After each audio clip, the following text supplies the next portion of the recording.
죽었습니까? 어? 당신 얘가 보입니까? 귀신을 보는 사람이 나랑 똑같은 것을 본다라.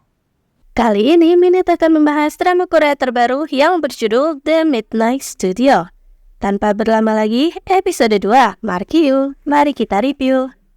Kamera mengandung kutukan yang sangat mengerikan. Dari generasi ke generasi semuanya tiada dengan cara yang tak lazim. Tak ada yang bisa hidup sampai usia 35 tahun. Kiju adalah generasi ke-7. Dan pamannya yang generasi ke-6 menghilang ketika usianya 35 tahun.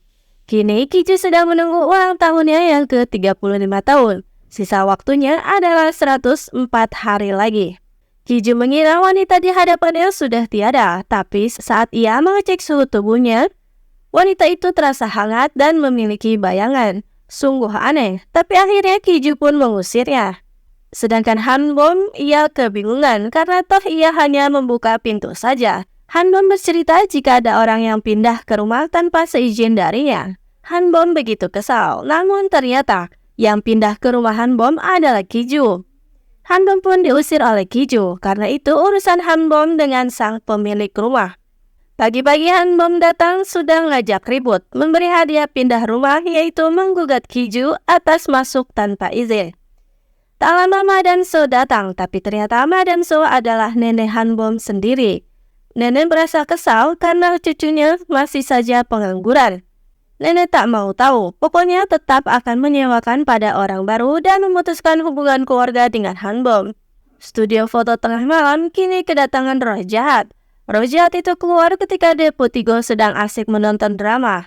Deputy Go pun ketakutan, padahal dirinya pun sama-sama hantu. Tapi ternyata itu adalah hantu anak kecil bernama Kang Rim. Ia begitu sangat usil, semua benda-benda diterbangkan dan dihancurkannya. Deputy Go sampai kelelahan menjaga si hantu anak kecil itu. Nama asli hantu anak itu bernama Im Yun Hee, berusia 7 tahun. Ia ditabrak oleh seseorang yang sedang teler dan tak punya orang tua. Ia pun tinggal di panti asuhan. Dan keinginan terakhir dari si anak ini adalah mainan pedang edisi terbatas. Tapi setelah mencari kemanapun, pedang itu selalu sudah habis terjual.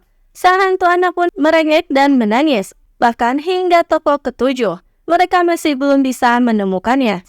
Sedangkan Hanbom memutuskan untuk mendirikan kemah di rumah. Tapi di tendanya ternyata ia sedang bersama si hantu anak kecil.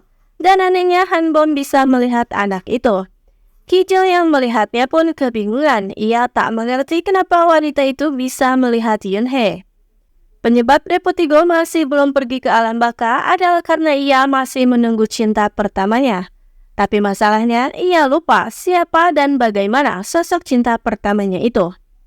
Dan tak sengaja ia melihat Hanbom di sana. Ia pun terpesona dan mengingat sedikit momen ketika dirinya hidup.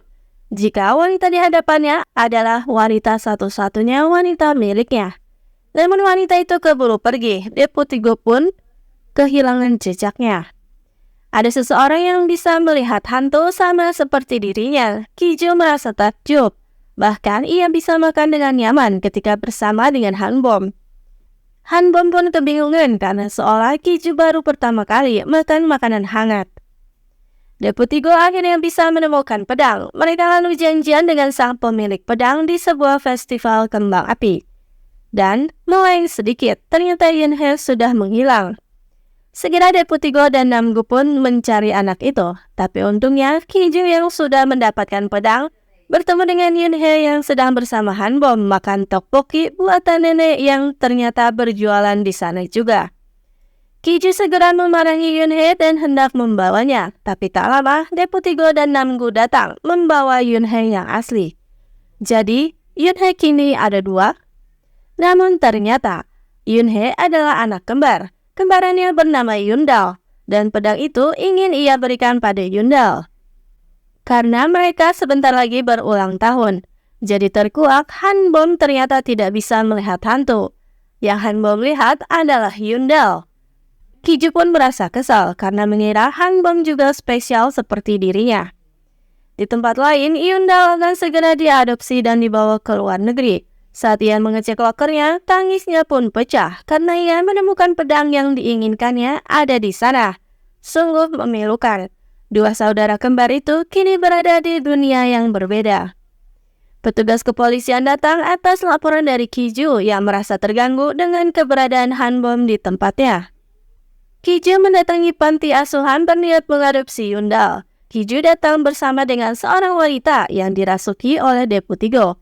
Tapi diketahui jika hari ini Yundal akan pergi ke Amerika karena sudah diadopsi. Yunhye merasa sedih, ia tak mau sendiri, ia benci perpisahan, kenapa hanya dirinya?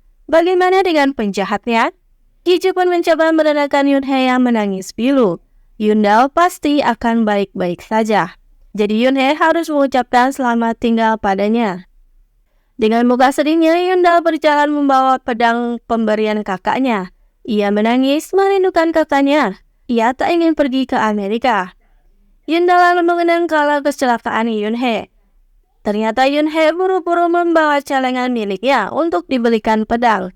Namun saat menyeberang, celengannya terjatuh. Dan ada pengemudi ugal-ugalan menabrak tubuh anak kecil itu. Kiju lalu mendatangi Yundal. Ia mencoba meyakinkan jika Yunhye ada bersamanya.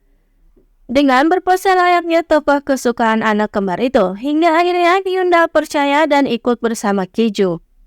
Di tempat lain, Hanbom diberitahu jika Yundal menghilang. Ia pun segera mencarinya dan hingga malam hari Yundal pun belum ketemu. Di tempat lain, Yundal menangis histeris kalau melihat kakaknya kini ada di hadapannya lagi. Ia tak membutuhkan pedang itu. Yang ia butuhkan hanyalah kakaknya. Dan akhirnya Yunhye mengucapkan salam perpisahannya. Mereka pun merayakan ulang tahun bersama.